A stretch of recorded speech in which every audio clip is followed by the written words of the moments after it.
A very good afternoon, ladies and gentlemen, wherever you're joining us from. Welcome to the Scrummage Africa Weekly Show. My name is Tabi Nashipai, and today we are in Kwale, Diani County. We are in Diani, Kwale County, and we are with the South Coast Pirates coach, Kevin Amiani. He's a dad. Don't mind the background voice. So, Kevin, will you introduce yourself to our audience? Umesema watoto wanachoma. Kevin Amiani hapa, South Coast Pirates head coach.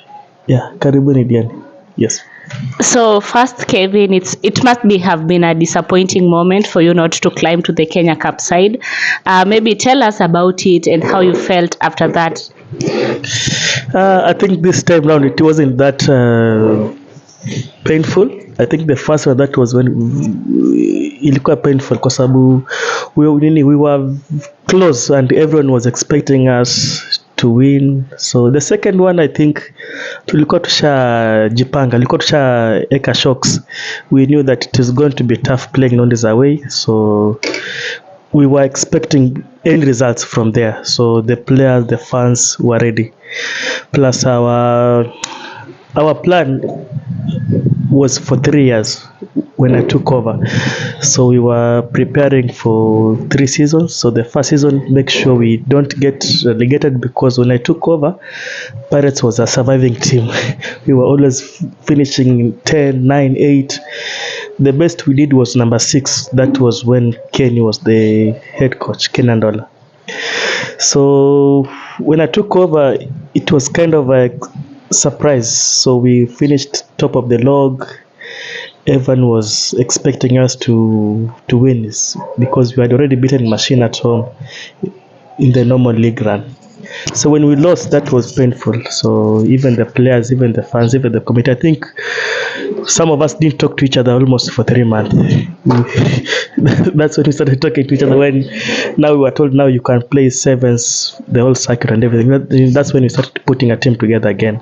But the second one, I think we were ready for end results. But according to the plan, we were still on the same track that we need to qualify to Kenya Cup. So I think this season, if we lose, then this is going to be more painful, because this means the plan itakuwa imefail. Yeah. Well. First and foremost, I started by saying you are a dad. So our viewers out there, watoto wanaweza sumbua sometime, but don't mind. That is parenthood. So first of all, Kevin, take us back to your childhood. Where did you grow up? How did it shape you to who you are today? Two different places where I grew up. I was born in Vihiga County. To be specific, I was born in Losengeli. It's a village here in Vihiga County. So by then, after 8 years, then I came to Kwale County. That's when my dad took me from my mom. It was, Luyas, when you want to be circumcised or to do the initiation and everything, you have to go to your daddy's place. So that's when my dad came, took me. I think that was 2000, I think, something like that. Yeah. So they took me from my mom's side. I went to Tiriki. That's where I'm at Tiriki. That's where my dad is. Then I came to Kwale County after the initiation and everything. So I was brought up in Vihiga County and Kwale County. Yeah, so that's where everything started in terms of running. Probably you're growing up in Vihiga. You're being born in Vihiga County, being raised at Kwale County, where we are right now. How did it shape you to be who you are today as a coach? I think my always big inspiration is just my dad. I'm coming from a very humble, it's a humble background. So we are used to hard work. So I think whatever I used to see my dad used to hustle and make sure we're getting the bare minimums in terms of life. Ndio kitu niko push all over through. So the journey of how he's working hard, the many shape to be who am I today. Awesome, interesting, and it's always best when you have like a humble background taking you places. And maybe Kevin, you are now a rugby coach. We understand you have been a player for the South Coast Pirates. Maybe which games did you grow up playing? As usual football. But I was the fat boy, so sikuwa nacheza game nini number fresh hapo kwa uwanja, so I had to go to the less responsibility position, and that was goalkeeping. So maybe that way I transitioned to be a rugby player, because my catching was very good. Nadhani all the coaches wale coach, then kama wanaweza sema I had bad hands. Yeah, my hands have always been good with or without pressure. So from there then I noticed miguu yangu hizi tumika kupush ball, so ilikuwa mikono. So that's why from goalkeeper now I went to playing rugby. So tell us your first days into rugby, how you fell in love with the game. Yeah. So kitu funny ni from Western nilikuja Coast. So from Coast, different schools, then I went to this school, it's called Mkokwani, karibu hapo Diani Airport. Now it used to be airstrip, now it's Diani it used to be airstrip, now it's Diani Airport. So nilikuwa nasoma hapo, then of course now that it's a school that it is near to the Diani, the ocean and everything, so all the tourists who are coming to Diani lazima wangeletwa the local school, which was Mkokwani. So through that wazungu kukuja hapo and everything, so there are few volunteers who normally come to Diani to help the local communities and everything. So this group came in and it started introducing rugby to local schools. So we were lucky, our school was chosen within the school called, I think it is Makigwena. So we were two rival schools, imagine being chosen to try rugby. So through that's when I think it was end of term results. So being a big boy then, maybe with my peers was big. So head teacher told me that I think you need to try this sport rugby, because I was not involved with the school team and everything, because for you to play for school team football you have to be maybe class 6, class 7, you must be good. So me sikuwa good at football. So then because I was big, then I was told, you go and try this sport. That's when I went. Of course the introduction was good, it was fun and everything. Yeah, so that's where I drew my love for the sport. Definitely we understand that, but Kevo ukisema you were big, how many kgs did you weigh back in high school? Sasa wakati ningetoa kilo kupima. Sikuwa na kilo kupima, but I knew I was big. Because when you are with your peers, they could refer you the big one, the fat one. So maybe then I was the fat one. Okay. Yes. Okay, maybe any major accolades that you won back in high school, maybe you can tell us about that. Funny enough, mimi nimesoma local school kabisa kwa kijiji, but ilikuwa bado ni bara, so the best we could do, we could play Chavakali High School. So you can imagine that siwezi kumbuka siku zilikuwa tuna lose that, but I know it was a big margin. But I can only remember when I was chosen to be a captain. I think I was in Form 3, Form 4. So we were hosting the games. Then of course sisi hata hiyo time hatuna basi kwa high school yetu, so Chavakali they are coming, the Scania, unaangalia basi hivi wanaingia gate. So now I recruit players, karibu, please try this sport, we must play, we are hosting the games. So one of the players, he was scared. I think there were 5, but one of them cried just seeing the bus, just seeing the Chavakali boys and the Bale boys walking out of the bus. Kwanza basi ilikuwa kubwa, hata ilikuwa izipita kwa gate yetu. Sasa hiyo time ungeshinda nini? Yeah, so sikuwa ishinda anything in high school. Ungeshinda ja? Ningeshinda tu poa. Nilikuwa tunainama hiyo time, games ikifika hiyo time, but tulikuwa na good games. We used to play I think Kivagala boys, something like that. Those local our peers now, ama watu tuko same level now. Na ulikuwa lazima tupigwe, huwezi pigwa na kila mtu, so ulikuwa unapiga jirani yako, inaisha hapo. So we used to finish third in the pool. It was pool of 4 schools, so 2 teams are proceeding. So there's no way we could have proceeded when you have Chavakali and when you have Mbale High School, same pool with you. So lazima ungeundwa tu na unakubali matokeo. So maybe you tell us your experience as a player. When did you start playing now for the club rugby, and maybe how was the experience,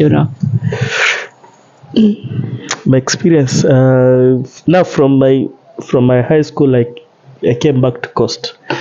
Now that nimetoka Western Kenya, I've seen what rugby is, because me nilifundishwa touch rugby, so I was good at soft skills and everything. So kukuja now going to high school, meeting the contact and everything, so kurudi huku, of course your time kulikuwa na Diani Beach touch rugby ilikuwa ina happen every year. I think it was from 2008 so going forward. So coming back now trying to link up with my old friends. So funny enough, my old friends wanaweza kucheza beach rugby wakati mimi siku hiyo time yote nimeenda high school. So kulink up nao kanaambia, we have a team who si una train Thursday and Saturday. Saturday ni beach, then Thursday tulikuwa tuna meet at Ukunda Showground. So tunaenda kucheza hapo yeah. So me kufika, I was expecting to meet the contact kwa sababu saa 4 years of contact and everything. Kufika hapo naona watu wanacheza touch. I was surprised again. Bado watu huku wachezi, but hiyo time nilikuwa na meet players wale wamesoma wa boys kwa Lehigh, wale wameenda national schools and everything. So we decided to form a team. Then now Paris to be born now 2013. So after touch tournament now tulikuwa tunapata up to 40 players in training, but all of them wanakuja kucheza touch rugby. So from there now we decided we need to form a team. So that's when my journey started for club rugby. So how has it been? I think it has been an amazing journey. It has been up and down. Imekuwa ngumu, imekuwa tough. Sijui I've made highlights sasa, unless wewe unataka kusikia gani.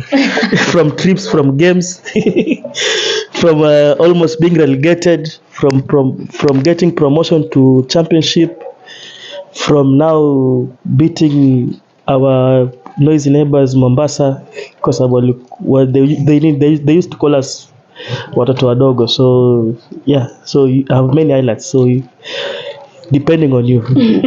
Unataka kusikia gani?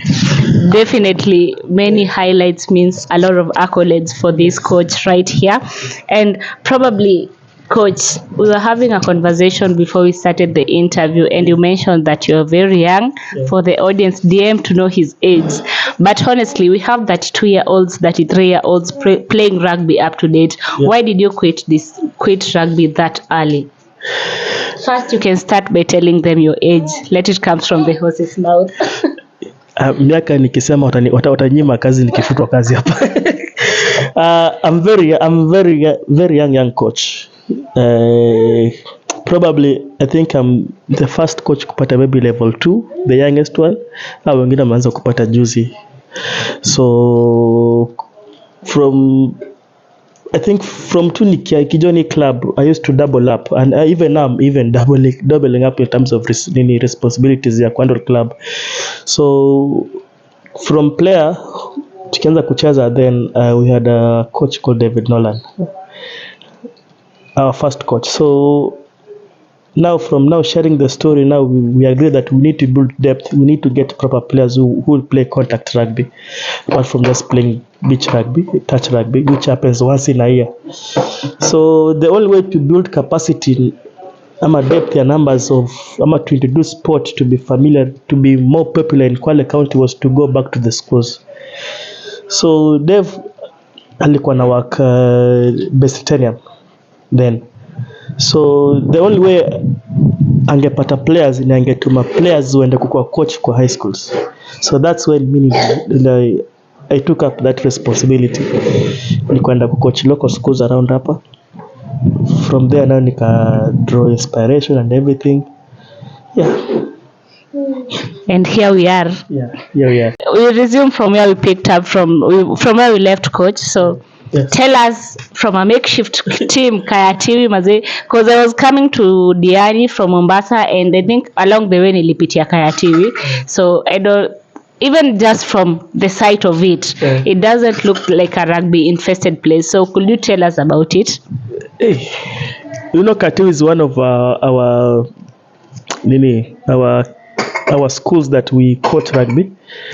So by then I think nilikuwa nishaenda huko kufanya introduction and everything, But We resume from where we picked up from where we left, coach. So yes. Tell us from a makeshift team Kayatiwi maze, because I was coming to Diani from Mombasa, and I think along the way nilipitia Kayatiwi. So I don't, even just from the sight of it, it doesn't look like a rugby infested place. So could you tell us about it?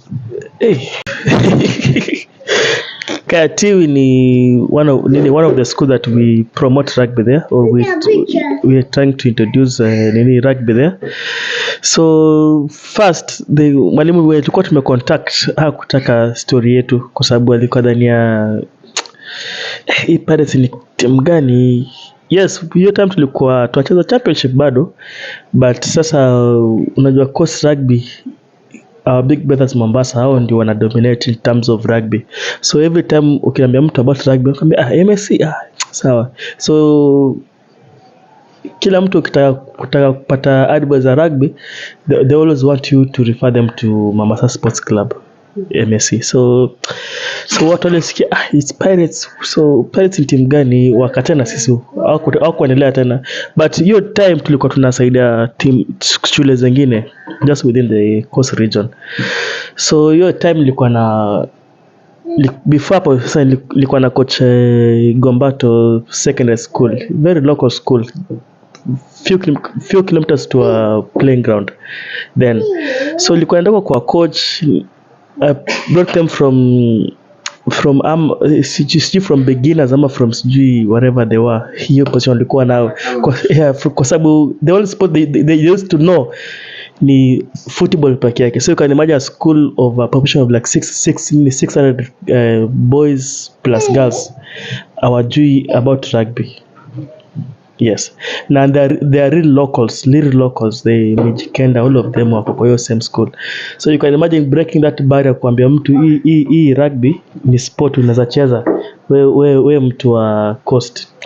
So nikaenda hapo nikawafundisha. So of course that's when for the very first time Msambweni sub county will have a game to play, because then walikuwa shule zinaanza locals zones, then zinaenda to county. So hizo shule zingine kama Kwale wako Matuga sub county nini. Then the good thing happened, Lungalunga started Lungalunga sub county, I think constituents whatever. Lungalunga constituents pia wanaweza kucheza rugby. So now pia shule, so it happened sasa Msamwe sub county lazima icheze sub county games before when the county games. So two teams, Gombato na Lungalunga. Of course sasa Lungalunga wana coach, I think walikuwa na mwalimu amecheza rugby before, but I think alikuwa cheza old rugby hiyo Stone Age period. So tulikuwa tunawafunga then tuna proceed. So my first time tukacheza Lungalunga tuka proceed to counties. Kufika counties 15s. Huko napata sasa wa high school, napata Kwale, napata Shimbas. Then Shimbas ilikuwa na coach wana very good coach aitwa Nils Achayo, alikuwa MSc. Yeye ni mtu pia amesaidia Coast Region in terms of development. Very very very good coach. So kuona vile alikuwa ana coach, I think I can say in terms of what he was coaching ama of what he was doing, not personal ama vitu zake, but I liked what he was doing. So ili inspire more kujua yeye anafanya nini. So he had good players by then. Alikuwa na timu yetu ilikuwa Spartans then, ilikuwa cheza national, ilikuwa tunacheza nao Pirates kwa national then. So ilikuwa tunacheza tu na wao tu hivyo pole. Then sasa Gombato meet Shimbas. Then Shimbas was the best team in Coast Region. Ilitupiga karibu 50. So I think what wataenda kuwatch, I think they are part of someone called Charles Tendwa. So that's when I discovered Charles Tendwa. I discovered Ali, all those players walikuwa Gombato. All those big names mnasikia huku, hata captain wetu Charles Okwemba alitoka from Gombato High School. Secondary Gombato Secondary School, high school. So from there now nikaambia, hey my guys, I think mmeona vile wenzanyu your peers wanacheza. So itabidi to retraining, mwache kutrain once in a while. mkuja kutrain consistently, mimi niko hapa kuwasaidia. So from hiyo hard work kama experience ya mimi from high school kucheza Western Region, nikajua rugby si soft hivi. So I had to impact some skills and everything, plus help ya David Nolan kusaidia Gombato. Yeah, sevens came and tulimaliza regionals na tulishinda plate. So I think that was my first no, not my second, because sub county of course ilikuwa na win, so hiyo equal competition, but a real competition nili coach Gombato from nowhere to regionals, that is coast regions, for ile watu na qualify kwenda nationals. Tulishinda plate hawa kila cha Stendo. Then from hapa milango ikafunguka, then I had a phone call again from sasa Kayatiwi. Sasa wakaniambia boss, tumeona umesaidia Gombato, tunaomba tusaidie players wakuja. Sasa nika accept, then nikapeleka Charles Tendwa, all those players, kina Clifford, kina whatever, wakaenda Kayatiwi. Wakaenda wakacheza. But really train now, I think ni coach kama 2 weeks peke yake. Then siku agree na, I can say maybe principles ama terms zao, siku elewana nao. Then I walked out, nikaambia mimi siwezi endelea hivi, kwa sababu mimi there's a way I see the game and where I want to see the game to go. So nikaambia mimi siwezi fanya kitu. Nikaambia kama nataka ni coach, then I want to coach from one going forward, so that tukikuwa dominant, we are dominant for years, not for 2 years, 1 year. Hao walikuwa just get good players later. Nani mzuri, unajua coach wa Kakamega, mwambie tupatie, unajua player toka Kakamega, player toka wapi? Akaambia mimi sifanyi hiyo. So niliachana na wao. Then 2 years later wakanipigia simu tena, akaniambia by the way, but hiyo time before nipigie walikuwa wamefika nationals. Nationals ilikuwa shimo la tewa, I think. Yeah, I think they perform better. Then they called me.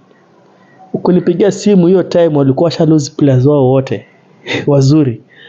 Nafika hapo napata players kama 17 hapo kwa training. 17 players, I think only 9 players can pass well. Passing through. Yeah, they can pass. But sasa tukishafika hizi skills zingine, tackling, line out, hata laws of rugby pia kidogo ngumu. But nikajiambia I want to be a coach in the future, so this is the best challenge naweza pata, kwa sababu hao ni watu wamekuwa nationals last year and they need to get there again. Nikaambia sawa, I'll take it, but mind you that hakuna pesa iko nalipwa. Na hiyo time nilikuwa coach shule kama hiyo, lazima unapatwa pesa kitu kama hiyo. So nikasema ni sawa, mimi nitakuja coach. So nikawasaidia. Nimeitwa 2 weeks to the tournament sub county games.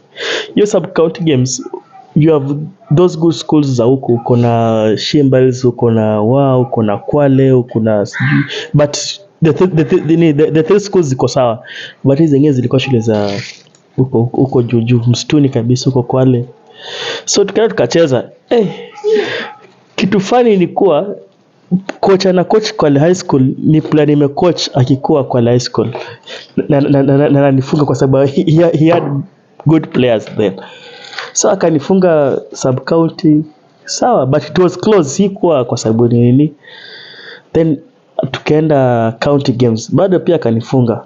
But iliyofika regional games, that's where of course mimi as a coach, that's nikwambia from tukianza, I always have 3 seasons plan. So I had plan for these games. Yes, I lose to these teams because they have good players compared to what I have. So siwezi lose tena kwao. So tukienda kacheza games, sub county sawa, county sawa, regionals we drew. So hao ndo walibaki kupiga hesabu juu tulipiga all the teams tulikuwa nazo kwa group yetu, then tuka proceed to nationals. But I'm sorry, sikaza kwenda nao nationals. Walipigwa mingi kwa chache huko, but I had priorities to choose.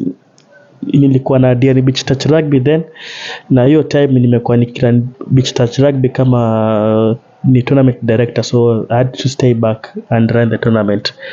Yeah.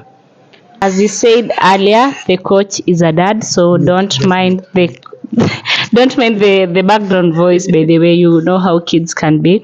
And again, coach, now fast forward to your role. Ile dream si kuachieve as a player. Yeah, I think atakuja kuachieve kwa sababu he loves rugby. As you can see pia interview nafanya pia ataka kwetu hapo. Yeah, so about Pirates, as I told you, mimi one of the very very fond members were Pirates as a player in terms of even management. Kitu watu wajui, maybe wewe hujui, but mimi nilianza hapa kama team captain at the same time na coach high schools, but kulikuwa actually assistant captain then the main captain alikuwa held up so much. Nilikuwa na captain matches mara mingi kushinda yeye, so I achieved a lot, winning a lot of matches. So time ilifika, then your culture, of course, seeing playing the game, very passionate about this club to achieve, because we knew once tukienda Kenya Cup, what Kenya Cup can bring to Diani was, of course, Diani, just Diani, everyone who loves Diani. So you can imagine Diani hosting those big boys from Nairobi, from Western Kenya. The fans will love to travel here, and that is going to open up the rugby opportunities to the boys. Even the fans, even the community will now have to accept that rugby is a sport that is being played in Kenya, because wengi wao they only know about football. So when I took over, mimi, even during my playing times, sijaifanya vitu 50-50. I always do it 100% plus. So mimi hufanya 100% plus, so that in case 100 ikatae, then kuna hii extra nilifanya, then yote extra ikikatae, basi nijue basi let me go back nijireview. But the good thing, nilikuwa nimejipatia a plan, nikasema for me to go to Kenya Cup, I'll give myself 3 seasons to qualify. So knowing the culture, knowing the boys, alafu kitu poa ni kwa hao watu ilikuwa ni macoach, players ilikuwa ni macoach high school, so already my voice is like familiar to them. My voice, ama me playing with them hata kwa uwanja, they used to see me as someone they want to play like me, they used to look up to me to make those big decisions kwa uwanja. Out of pitch, mi bado nimeplay hiyo role ya big brother to them, so haijaikuwa kitu tough mimi kupeleka hii team kwenda huko juu. Plus my peers wenye tulicheza nao, wenye walikuwa acha kucheza kwa sababu ya maybe coaches walikuwa na wao au ku believe idea zao and everything. Once walisikia nimekuja, of course kuna wenye wako hata mimi wako believe kwa naweza coach team. Yeah, ni ukweli, kwa sababu si watoto unaweza ku accept kitu unafanya. So kuna watu walikuja on board waka believe dream yangu, na nilisha nao dream yangu, kama by the way, kama mnaleta on board, mimi ningependa kufanya hiki kitu na nyinyi. But kitu sikufanya paka leo na regret ni kuambia sikushare idea yangu na wao, kuambia it's a 3 years plan ama 3 season plan au nitapeleka Kenya Cup, so that hiyo time tuli achieve more. Ilikuwa so much painful, paka me as a young coach then nili make mistakes zenye paka leo najua inawauma, paka leo wanasema coach wewe ndio ulituuza ile game ya machine, ni kama ulitupeana, but hawakuelewa. If my only regret, ningewaambia kweli guys, hii ndio dream yangu na sita achieve on my first and second season, but nitaka ni achieve on my third season. So vile tuli achieve huko juu, it was purely hard work, because mimi na believe in hard work, na let's work smart. So I got the boys waliwauzia my philosophy, my idea and everything, walibuy na everything was just successful. Yeah. Definitely coach, lakini mi na believe well, as much as you share your dream to some other guys, wengine hawezi accept, some will accept it because ungeambia hata your employer like I have a 3 years for the best in these years, quest for Kenya Cup League. And then so our next question coach, ni nini mnapeanga ma players, because in the last 3 seasons for you as a coach me lose only 3 only 2 home games. What's the secret? Hakuna siri hapa. The thing is unajua kitu mmesahau ni kuwa when I came into coaching tulianza kuwin away matches. Hiyo tu Pirates kucheza kwao Pirates kucheza kwao home ni ngumu, amwezi wapiga, but go back to my first season me coaching, tulipiga USIU away convincingly, tulipiga not suburbs wenye walikuwa walifinish top 2 ama top 3 then hiyo season before COVID kwao. Tulipiga UAE kwao, very tough team. I think even during my playing career, my playing time, UAE ni one of the ni one of the hardest team you can play, either they are playing away or home. Tulipiga kwao na bonus point.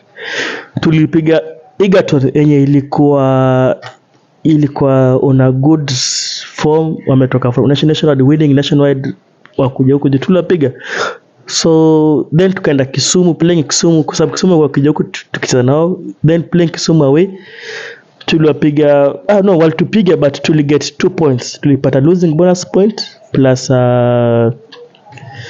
ile itaje losing bonus point plus then when you score 4 tries I think. So we got 2 points from them. You can imagine for the very first time mimi coach hii club ilipata like 10 points from away matches, 12 points. So you can imagine out of those teams zote. So hii mambo kusema you play Pirates nyumbani ni ngumu. I think any team city tumecheza away they can testify. We don't go there to joke, we play rugby. But coach, I was here for beach rugby the other day, nikajaribu kucheza, and clearly Pirates is a tough home to play against because not every team is used to the climatic conditions and all that. So I believe that's a plus for you guys. But anyway, tell us about the challenges you faced as you respond to my previous question. Kwani sisi tukitoka hapa tunaenda kucheza kwa baridi ikwange tough. Tumecheza sevens. Tumecheza 7 circuit. The previous season before this season imeisha. Tumecheza 6 legs. You can imagine how tough it was to us. Because the only tournament yenye iko nyumbani kwetu ni Driftwoods peke yake. So we playing on those climates na bado tulimaliza number 3 division 2 and we only played 4 legs in division 2. We played 2 legs in division 1. So are we guessing? We're not guessing. We are fit, and I think the players are improving in everything they're doing. So people should accept when they lose here, waseme ni climate, because when we go to up country we lose, we win, and we always accept. So probably since you're coming into South Coast Pirates and everything, umeface challenges gani? First is my biggest challenges ni my peers talks that I can be a coach. Kwa sababu you can imagine hata mimi nikiwork na wewe leo, kesho tukikuwa promoted na mbwe, sasa wewe ndio manager kwa hii place, na you know me in out, kwa sababu tumework na wewe, wale chances tumekuwa tumepitia pamoja.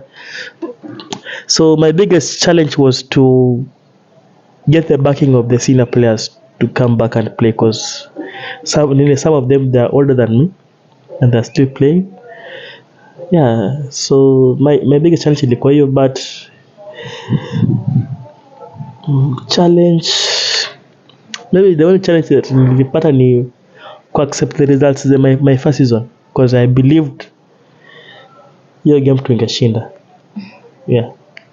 Definitely coach, hata mimi challenge yangu ingekuwa the hot coastal weather. God, I really felt it. Yeah. But anyway, okay, what is the best experience you've had as a coach? Experience, the best experience nimepata, yeah, I think from team manager to become a coach, the only experience nimepata ni kuhandle the tactical part ya game. That's the only place I had to improve, because mimi nilikuwa player team manager kwa club. Yeah, so about technical niko najua, about players niko najua, so the tactical part I think hiyo ndio place, yeah, I had to. Yeah. Anyway, the challenges aside, because humans are made of challenges, where do you see yourself in the coming years, like say 5 years? 5 years from now, first sitaki kuipatia the end of 5 years from now, being this the first year according to your question. Nataka Pirates basi tupande Kenya Cup. I want to make sure Diani ache kwa tu place tu yenye watu wanaiona kama place ya tourism peke yake. I want to see Diani being a rugby area and very dominant team being there. I want to see myself maybe coaching maybe a national team, because by then nitakuwa nishafikisha Pirates Kenya Cup. Yeah, apart from that, 5 years I want to coach national team, yeah. Niambia wase wa follow Scrummage Africa on Instagram, Facebook, Twitter. Please follow Scrummage Africa on Facebook, on Twitter, on Instagram as well. Yeah. TikTok hapo. Kila mahali. Yeah, please follow them. Yeah. So thank you so much, ladies and gentlemen. That has been Kevin Amiani, the coach of South Coast Pirates, and his message to you is that Kenya Cup, get ready, we're coming. Thank you so much, guys. My name is Tabina Shipai. See you on the next episode. Ciao.